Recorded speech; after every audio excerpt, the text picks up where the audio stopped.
Let's clarify something first.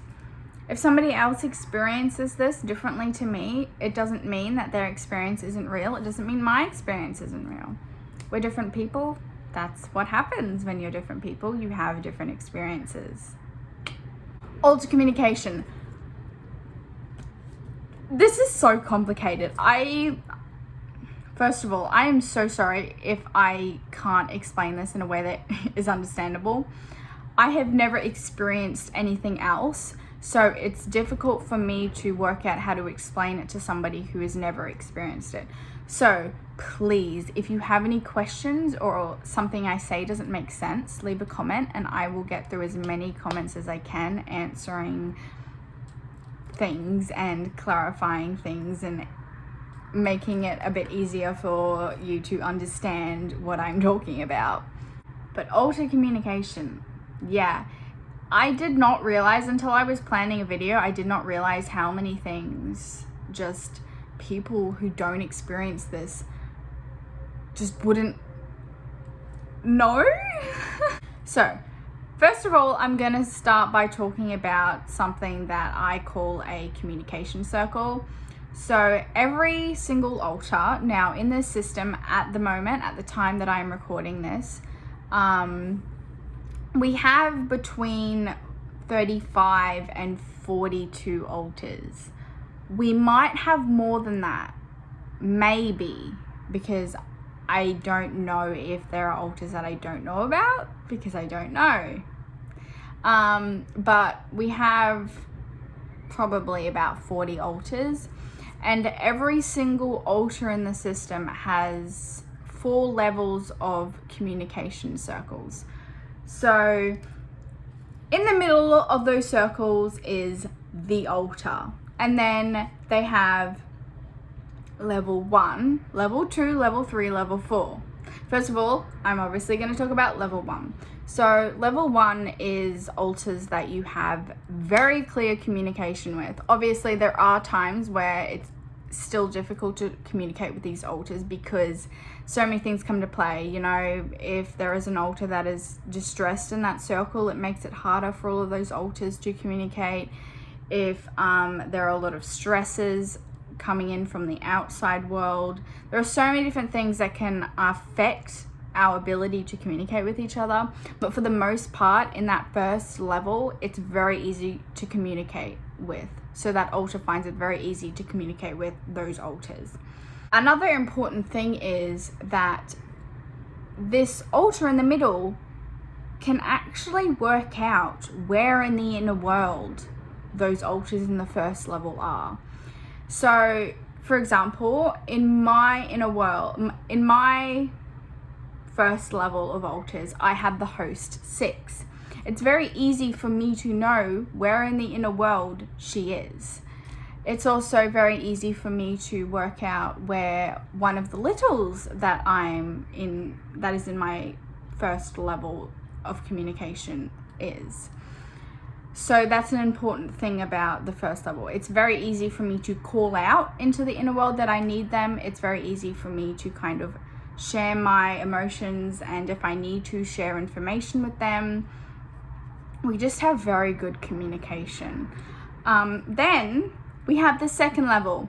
Now, again, like the first level, we tend to have pretty good communication with these altars. However, the difference is it's very difficult for us to share information unless we're like verbally saying it. Like, what I mean is we can't share feelings.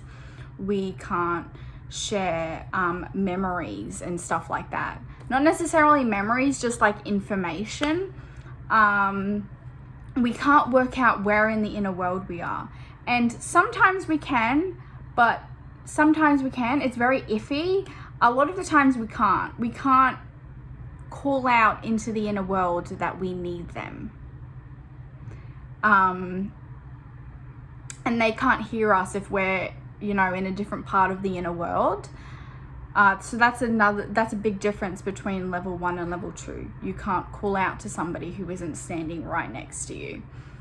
Then you've got level 3. In level 3, all the altars in that level, you can't communicate, you can't share information with, You can't find out where they are in the inner world, and you can't call out for help when you are in a different part of the inner world. But you can talk to them.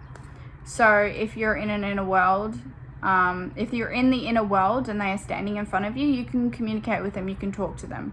If you are fronting and they are also in the front part of the headspace, you can still talk to them, but you can't share information and you can't call out to them. Then you have level 4.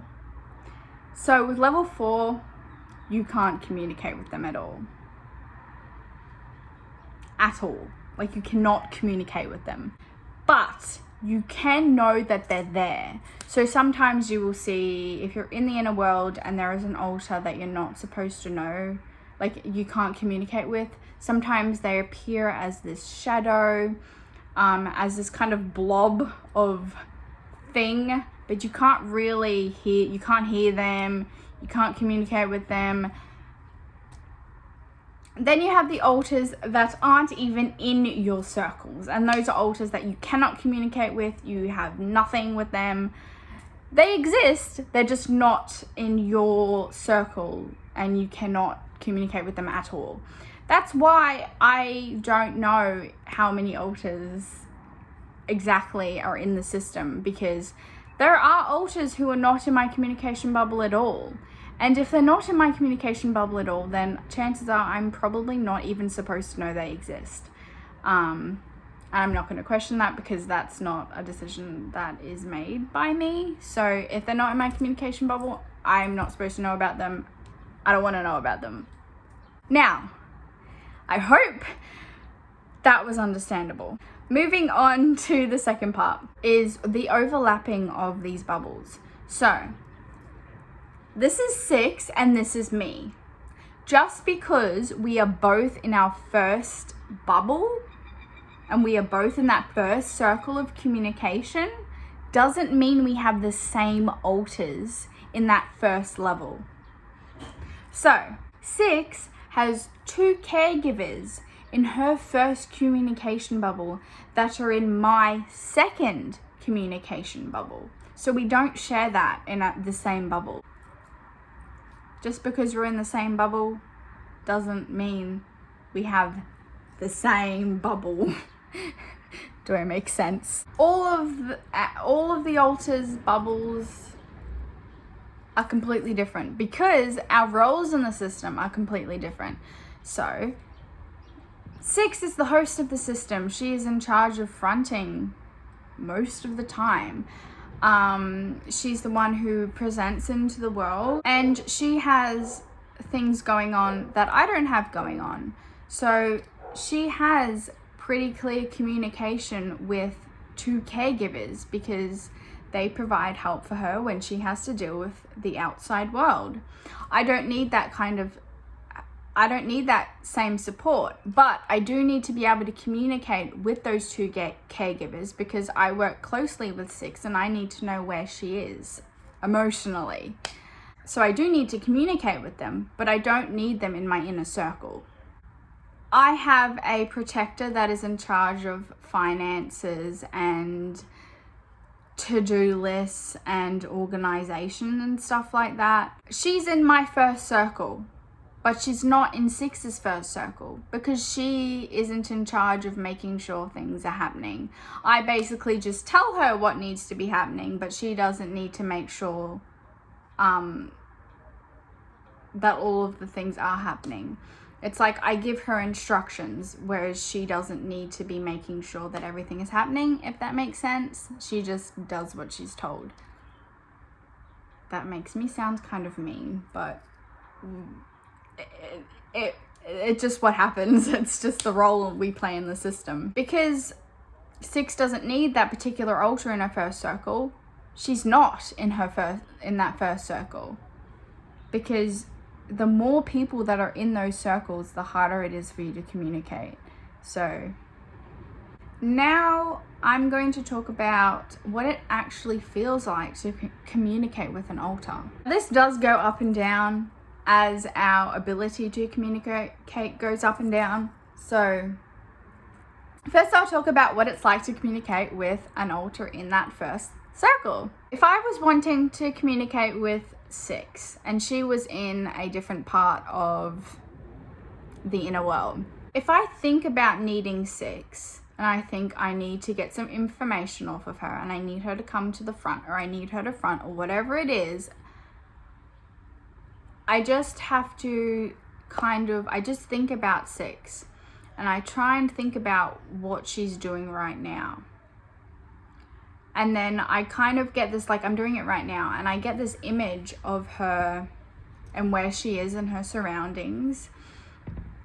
And if I do that for long enough, she gets that kind of message that I'm at the front and I'm trying to communicate with her. And unless she doesn't want to, which doesn't happen, usually, it does sometimes, she will come forward to find out what is happening, but she's not going to do that today.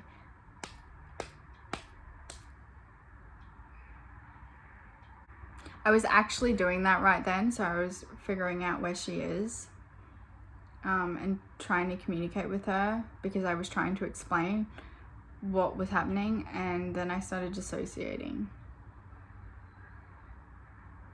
Thinking, so I can visualize where 6 is, what she's doing, and if I needed her to come to the front, I would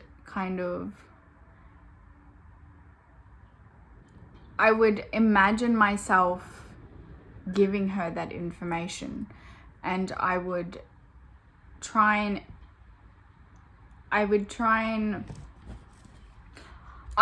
basically try and get an image in my mind of 6, and I try and imagine where she is, and then that image will come up in my brain, and then I will try and imagine myself transferring that information that I need her to know,